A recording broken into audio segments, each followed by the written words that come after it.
প্রতিটা শুক্রবার আমার কাছে একটু স্পেশাল। দিনটাকে আরো সুন্দর করতে খুব বেশি কিছুর দরকার হয় না। পছন্দের রান্না, একটু সাজগোজ আর প্রিয় মানুষের সাথে সময় কাটানোই যথেষ্ট। হ্যালো এভরিওয়ান, আসসালামু আলাইকুম। কি অবস্থা সবার, কেমন আছেন? আজকে যেহেতু ছুটির দিন, সকাল সকাল ঘুম থেকে উঠে সবার পছন্দের খিচুড়ি রান্না করেছিলাম, সাথে ভর্তা। প্রতি শুক্রবার আমি চেষ্টা করি পরিবারের সবার পছন্দের কিছু রান্না করতে। সারা সপ্তাহের ব্যস্ততার পরে এই দিনটা যেন একটু বিশেষ হয়ে ওঠে। এই ফলটা আমি প্রথমবারের মতো দেখলাম। দোকানদার বলেছিল এটা নাকি চাম কাঁঠাল, তবে আয়ানের বাবা বলতেছিল এটাকে বনু কাঁঠালও বলা হয়। দেখতে ছোট সাইজের একটা কাঁঠালের মতোই, আর ভেতরের কোষগুলোও সেম কাঁঠালের মতোই দেখতে। তবে খেতে টক মিষ্টি স্বাদ, আমার কাছে মোটামুটি খেতে ভালোই লাগছে। এত সুন্দর কালার ছিল, একদম হলুদ, দেখতেই ভালো লাগছিল। তবে কাঁঠালের মধ্যে যেমন আঠা থাকে, এটার মধ্যে কোনো আঠা নাই। যেহেতু এটা হালকা টক, এটা হচ্ছে লবণ মরিচ দিয়ে ভর্তা করে খেতে বেশি ভালো লাগবে। এত ইজিভাবে খুলে ফেলা যায়, আমার এটা ভাঙতে খুবই ভালো লাগছিল। ছোট্ট একটা চাম কাঁঠালের মধ্যে মাশাল্লাহ অনেকগুলো কোষ হয়েছে।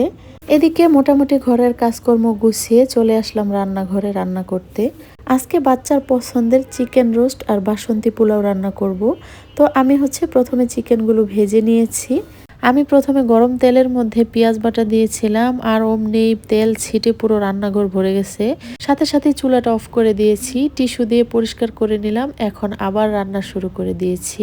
আমি সব সময় রান্না করার আগে আগে থেকে সবকিছু গুছিয়ে নেই, তারপর হচ্ছে রান্না শুরু করি। এতে রান্নাটাও খুব তাড়াতাড়ি হয়ে যায়, আর রান্না করতে ঝামেলাটাও একটু কম মনে হয়। মাঝে মধ্যে রান্না করতে আমার বেশ ভালো লাগে, বিশেষ করে যখন জানি খাবারটা সবাই আনন্দ করে খাবে।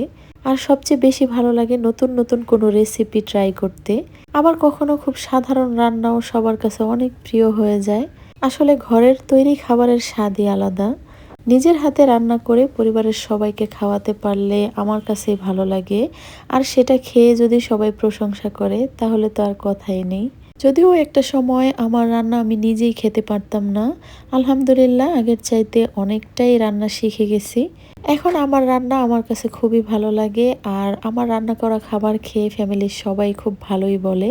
তো যাই হোক, এদিকে আমার রান্না কমপ্লিট। তো এখন হচ্ছে আমি পেঁয়াজের বেরেস্তা আর ঘি দিয়ে দিলাম।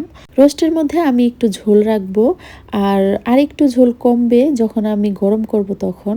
তো যাই হোক, আমার হচ্ছে রান্না কমপ্লিট। আর এদিকে আমি বাসন্তী পোলাও রান্না করে নিয়েছি।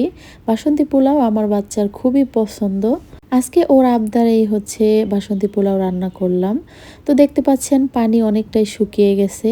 এখন হচ্ছে নিচে একটা ফ্রাই প্যান দিয়ে দিব, যাতে নিচ দিয়ে লেগে না যায়।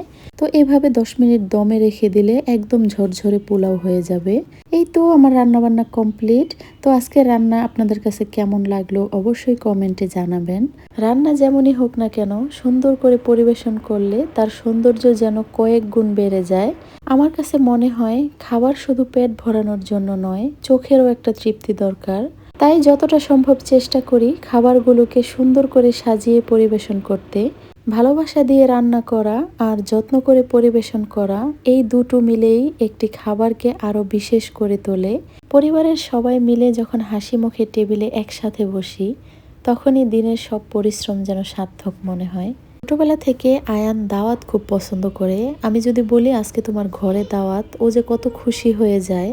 তাই বিশেষ দিনগুলোতে, বিশেষ করে শুক্রবারে, ওর পছন্দের খাবার রান্না করার চেষ্টা করি। শুধু ওকে খাওয়ানোর জন্য নয়, ওর খুশিটাই আমাদের আসল প্রাপ্তি। তো যাই হোক, আজকে একদমই সিম্পল খাবার, তারপরেও ভালো লাগছে। এটা আমার বাচ্চার পছন্দের খাবার। এই ভিডিওটা গত শুক্রবারে করা ছিল, আমি আজকের ভিডিওতে জুড়ে দিলাম। একটা মজার ব্যাপার হলো, আয়ানের বাবা আমার জন্য একই দিনে একই দোকান থেকে দুইটা শাড়ি নিয়ে আসছে। দুইটা শাড়ির কালার প্রায় সেম, এক্স্যাক্টলি সেম না হলেও একদম কাছাকাছি। আর এমনিতে শাড়ি দুটা দেখতে খুবই সুন্দর হয়েছে।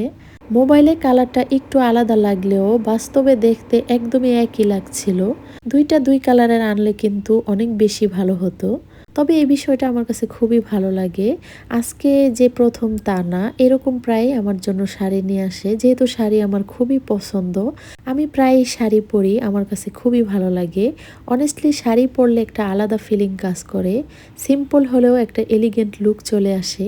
এই ছোট ছোট যত্নগুলোই আমাদের সম্পর্কগুলোকে আরো স্পেশাল করে তোলে। তো যাই হোক, শাড়ি পরে আমাকে কেমন লাগছে অবশ্যই কমেন্ট করে জানাবেন। এরকম আরও সুন্দর সুন্দর ভিডিও পেতে আমার চ্যানেলটি সাবস্ক্রাইব করে দিবেন। সবার সুস্বাস্থ্য কামনা করে আজকের ভিডিওটি এখানেই শেষ করছি। সবাই ভালো থাকবেন। আল্লাহ হাফিজ।